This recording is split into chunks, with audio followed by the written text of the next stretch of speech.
Hi guys, we're going to be continuing on with the Unit 11 packet today, and we're going to be focusing our attention on page 3. Now previously, you'll recall that we learned about composite area, which is a fancy way of saying you take two shapes, smash them together, add up the areas to find the area of the whole thing, alright? Today, we're going to look at a slight variation on this scenario, where instead of adding two figures together, you've actually got a piece missing. Right? It's like somebody went and took a big bite out of a shape. So in this case, what you'll do is you'll find the area of the whole shape, but then you'll have to subtract the area of the piece that's missing. All right? Now to see how this works, we're going to take a look at page 3. Once again, what page? Page 3.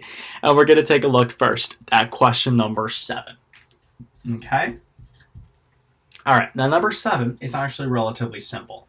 Most of you guys probably saw something similar in 7th and 8th grade, but just in case, let's go back through, alright? So, first thing I want you guys to tell me is what's the big shape? Like, if I were to name it, what's its shape? Well, if I have 4 right angles, it's a quadrilateral, it's got to be a rectangle, right? What's the shape that's taken out of it? That would be a triangle. Okay, so here's my basic idea. To find the area of the shaded region, I need to do the area of a rectangle minus the area of a triangle. Alright, so just in big basic terms, that's kind of what I'm doing. Now, a rectangle is a parallelogram, right? So I could use the formula base times height to find its area. A triangle has a different area formula. That would be 1/2 base times height. So let's plug in. In the case of the rectangle, my base is 14, and my height is 25. Alright? In the case of the triangle, well, let's check. The base, the flat part, would actually just be 25, and the height would be what they gave us, which is 11. So all I gotta do now, again, you can do this without a calculator, of course, but if you got a calculator, it might make things a little tiny bit easier. Gosh, how I've changed, right? So 25 times 14 is 350. Let's see, divided by 2, and that's minus 137.5.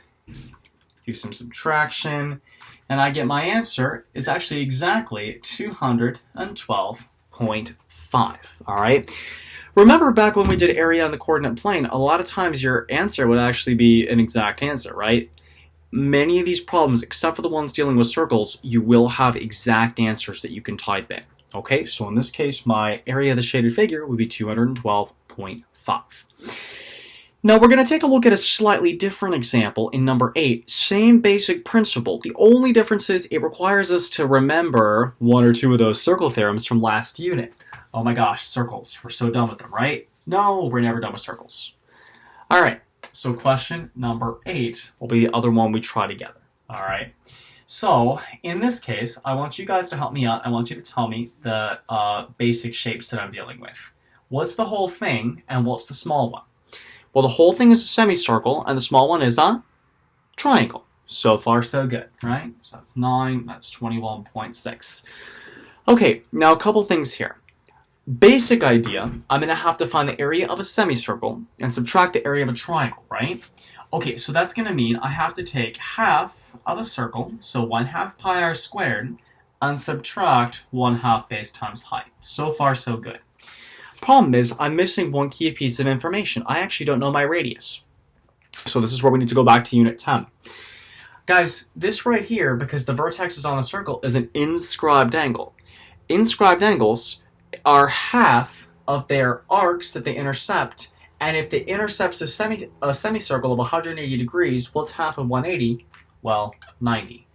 What that means is what theorem can I use now to find the third side?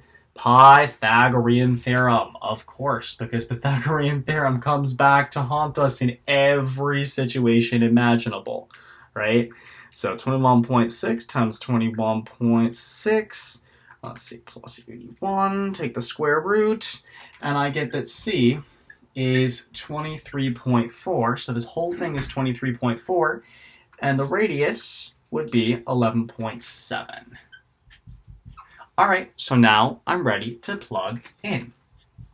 So I have 1/2 times pi times 11.7 squared minus 1/2, doesn't really matter what I use for base and height here, right,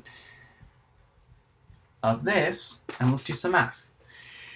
Okay, so 21.6 times 9 divided by 2, so that's minus 97.2, and let's do 0.5 times pi times 11.7, all right, times 11.7, minus 97.2, and I get about 117.8. So in this case, you'd actually have to round, and the reason for that is because we introduced pi.